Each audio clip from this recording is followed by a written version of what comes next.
Hypertension एक ऐसी समस्या है जिससे भारत की ज्यादातर आबादी जूझ रही है। हाइपरटेंशन यानी बीपी यानी जिसे ब्लड प्रेशर भी कहा जाता है। इस समस्या से ज्यादातर लोग इस एज में यानी अगर 18 वर्ष से ऊपर भी देखें या फिर बच्चों में भी अब हाइपरटेंशन की बीमारी देखने को मिल रही है।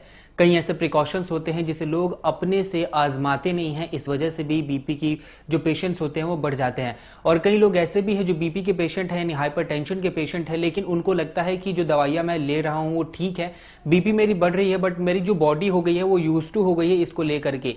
लेकिन आपको बता दें कि ये बहुत ही ज्यादा खतरनाक हो सकता है अगर आपकी बॉडी हाइपरटेंशन को लेकर यूज टू हो गई है, यानी अगर आप मान बैठे हैं कि जो हाइपरटेंशन की आपकी समस्या है उसको लेकर के आपको कोई चिंता करने की बात नहीं है, तो ये बिल्कुल भी गलत है। आप जो दवाइयां ले रहे हैं वो दवाइयां उसको ठीक करने को लेकर है। और आपको बता दें कि जो बीपी के भी जितने भी पेशेंट्स होते हैं उनका इलाज हो सकता है, और जब वो दवाई लेते हैं तो दवाई लेने के बाद एक वक्त ऐसा भी आता है कि जब हाइपरटेंशन की समस्या खत्म हो जाती है। इसीलिए जिन लोगों को ये लगता है कि जो उनकी बॉडी हो यूज टू हो गई है, बीपी बढ़ता है तो क्या हो गया, वो नॉर्मल कर लेते हैं या फिर बढ़ते बीपी में ही जिंदगी जी लेते हैं, तो वैसा बिल्कुल भी ना करें।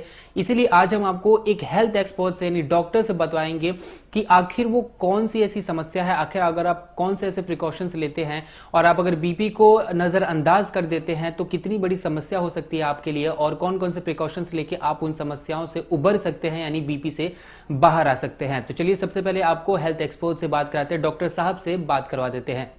Hello everyone, I am Dr. Amit Bhushan Sharma, Associate Director, Unit Head Cardiology, Paras Hospitals, Gurgaon. Today I will be talking about an issue of hypertension. Hypertension is a deadly disease, very common and misunderstood, very common maltreated, undertreated disease. Only 33% of patients of high blood pressure will have symptoms. Rest 66% will not have any symptoms. And many times people come to the hospital saying मेरा blood pressure 160/90 है, मैं use to हूँ, मेरे को फ़र्क नहीं पड़ता, मेरा बॉडी यूज़ टू हो गया है, मुझे कोई फ़र्क नहीं पड़ता है। ऐसे ही लोग हैं जो ये बदकिस्मत होते हैं जिनको कोई सिम्टम्स नहीं आते हैं, क्योंकि इनको पहला सिम्टम आएगा ब्रेन स्ट्रोक या हार्ट स्ट्रोक। सबसे पतली नसें होती हैं दिमाग की, आँख की या नाक की। अगर ब्लड प्रेशर हाई होगा तो सबसे पहले नाक की नस फटेगी तो ब्लीडिंग हो सकती है, आंखें लाल हो सकती हैं आंखें की नसों फटने की वजह से, या दिमाग की नस फटेगी तो एकदम स्ट्रोक या लकवा हो सकता है। बहुत ज़रूरी है जानना कि अपने नंबर्स क्या हैं। जैसे हम करते हैं बैंक के KYC, उसी तरह हम लोग इसमें बोलते हैं नो योर नंबर्स। कोई भी प्रॉब्लम ओवरनाइट नहीं बनती है। आपका ब्लड प्रेशर, पल्स और फास्टिंग ब्लड शुगर, ये 3 वैल्यूज़ आपको अपनी रटी होनी चाहिए। कॉपी पे लिखिए, नोट करिए कितनी है, और जानिए कि क्या इनके एग्रीवेटिंग फैक्टर्स क्या हैं, क्या ट्रिगर पॉइंट्स हैं। हर आदमी के अपने ट्रिगर पॉइंट्स होते हैं। किसी का ब्लड प्रेशर बढ़ता है लैक ऑफ एक्टिविटी की वजह से, किसी का ब्लड प्रेशर बढ़ता है वेट गेन की वजह से, किसी का ब्लड प्रेशर बढ़ता है नींद पूरी ना होने की वजह से, किसी का ब्लड प्रेशर बढ़ता है कोई अल्कोहल के सेवन से। अगर अल्कोहल है तो कौन से अल्कोहल से बन रहा है वो देखिए। बहुत बार ब्लड प्रेशर बढ़ने के बाद हम लोग दवाई लेते हैं और उसके बाद दवाई लेते हैं और सोचते हैं कि भाई दवाई ज़िंदगी भर लेनी पड़ेगी। ये सच्चाई नहीं है। अब contrary to the popular belief, blood pressure medicine are not life long. अगर कोई रिवर्सिबल फैक्टर है उसको हम लोग कंट्रोल कर लेंगे तो ब्लड प्रेशर अपने आप कंट्रोल में आ जाएगा और आपकी रिक्वायरमेंट कम हो जाएगी। दूसरा, सर्दियाँ होती हैं तो हमें ब्लड प्रेशर बढ़ता है, ब्लड प्रेशर की रिक्वायरमेंट बढ़ जाती है।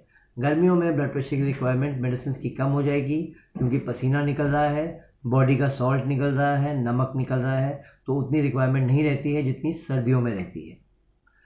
ब्लड प्रेशर के मेजर सिम्टम्स, आंखों के आगे धुंधलापन आ जाना, सर भारीपन हो जाना, छाती में भारीपन हो जाना, ये होते हैं। कारण हाई ब्लड प्रेशर का 95% इडियोपैथिक या अननोन होता है या स्ट्रेस इंड्यूस होता है। 5% केसेस में किडनी डिजीज़ हो सकती है, किडनी की धमनियों में ब्लॉकेज हो सकती है, कोआक्टेशन ऑफ एओर्टा यानी एओर्टा जो एक सबसे बड़ी नस है उसकी नैरोइंग की वजह से हाई ब्लड प्रेशर हो सकता है। कई बार किडनी के ट्यूमर्स छोटे छोटे हों उनकी वजह से हो सकता है, थायराइड की वजह से हाई ब्लड प्रेशर हो सकता है।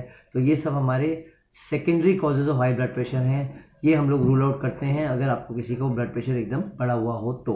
तो ये थी डॉक्टर साहब की सलाह। कैसी लगी आपको उनकी सलाह, हमें कमेंट करके जरूर बताएं। और अगर आपको किसी भी चीज से रिलेटेड यानी हेल्थ रिलेटेड इशू है तो हमें कमेंट करके जरूर बताइए। हम उससे हेल्थ एक्सपर्ट से बात करेंगे, बड़े बड़े हॉस्पिटल्स के हेल्थ एक्सपर्ट से बात करेंगे और उनसे बात करके आपको निश्चित से निश्चित इलाज दिलाने की कोशिश कराएंगे और ये भी सुनिश्चित करेंगे कि आपको कहीं और नहीं जाना पड़े किसी और भी समस्या के लिए, और सभी की सभी समस्याओं का इलाज आपको इसी हमारे यूट्यूब चैनल पर मिल जाए। अगर आपको हमारा ये वीडियो पसंद आया हो तो वीडियो को लाइक करें और चैनल को सब्सक्राइब करें, और हाँ, बेल आइकन को दबाना ना भूलें ताकि आप तक वीडियो का नोटिफिकेशन पहुंचता रहे। फिटनेस एंड लाइफस्टाइल से जुड़ी हर खबर के लिए देखते रहिए इंडिया न्यूज हेल्थ।